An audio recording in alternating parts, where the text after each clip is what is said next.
नमस्कार दोस्तों, आप सभी का स्वागत है हमारे सिविल डायमेंशन चैनल पर। आज हम डिस्कस करेंगे स्टेनलेस स्टील रेलिंग से रिलेटेड कुछ ऐसी इन्फॉर्मेशन जो आपके लिए जानना बहुत ही ज़रूरी है अगर आप अपने घर या ऑफिस में एसएस रेलिंग लगवाने का सोच रहे हैं।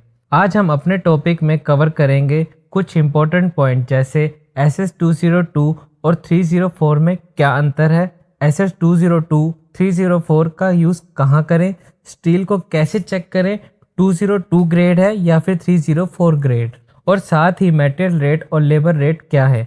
तो चलिए शुरू करते हैं।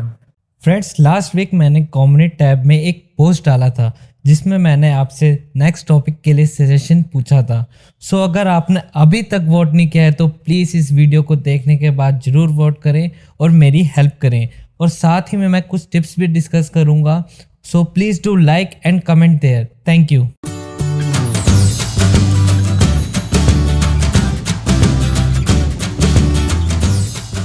सबसे पहले कुछ टेक्निकल पॉइंट्स।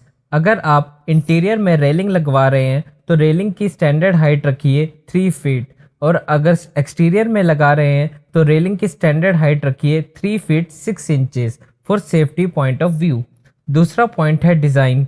डिज़ाइन से रिलेटेड अगर आपके घर में छोटे बच्चे हैं तो रेलिंग का डिज़ाइन वर्टिकल पार्टीशंस में रखिए, क्योंकि हॉरिजॉन्टल पार्टीशंस को पकड़कर बच्चे रेलिंग पर आसानी से चढ़ जाते हैं, जो बिल्कुल भी सेफ नहीं है।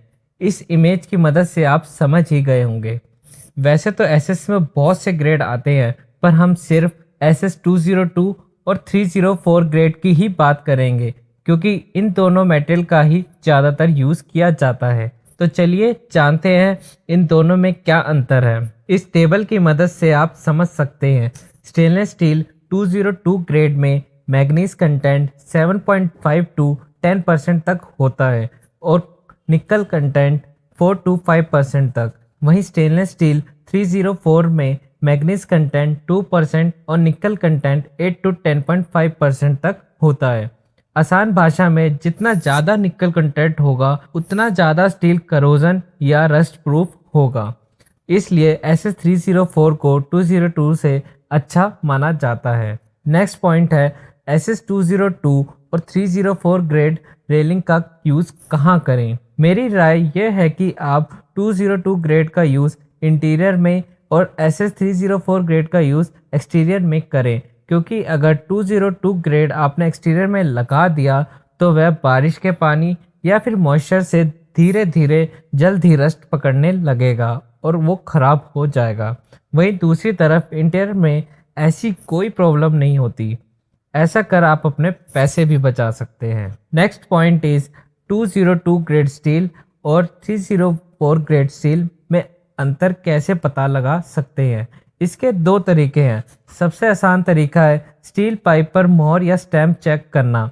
20 फीट पाइप लेंथ पर आपको लिखा मिल जाएगा, जैसे जिंदल जेटी ग्रेड। जेटी मतलब 202 जिंदल ब्रांड नेम है, उसकी जगह कोई और ब्रांड नेम भी हो सकता है। उसी तरह 304 ग्रेड के पाइप पर 304 ग्रेड की मोहर आपको मिल जाएगी। अब हम देखेंगे दूसरा तरीका। हमें मार्केट से एक केमिकल लेकर लाना है, ग्रेड टेस्टर। जैसे कि आप देख सकते हैं हमारे पास यह केमिकल है जिस पे लिखा है 304 मतलब कोई रंग नहीं, 202 मतलब ऑरेंज कलर। हमें क्या करना है, सैंपल पर एक बूंद डालना है और 4 से 5 सेकंड बाद अगर यह ऑरेंज हो गया तो मतलब यह 202 ग्रेड है। आप देख सकते हैं हमारे पास 202 ग्रेड का सैंपल है जिस पर केमिकल डालते ही यह रेड हो गया। इसी तरह एक बूंद 304 ग्रेड पर डालेंगे। अगर कोई चेंज नहीं हुआ तो समझ जाइए 304 ग्रेड है। अगर ऑरेंज हो गया तो इसका मतलब होगा रेलिंग सप्लायर ने आपको झूठ कहा है। चलिए अब जानते हैं मार्केट रेट क्या है। सप्लायर या कॉन्ट्रैक्टर दो तरीकों से चार्ज करते हैं। पहला है लेबर रेट और दूसरा है मटेरियल रेट। लेबर रेट की बात करें तो कॉन्ट्रैक्टर किलो या रनिंग फीट के हिसाब से चार्ज करता है। किलो के हिसाब से लेबर रेट 80 से 100 रुपये पर केजी है। रनिंग फीट के हिसाब से 200 से 250 रुपये running feet labour rate charge करेगा। इस केस में मटेरियल आपको खरीद कर देना होगा। दूसरा है विद मटेरियल रेट।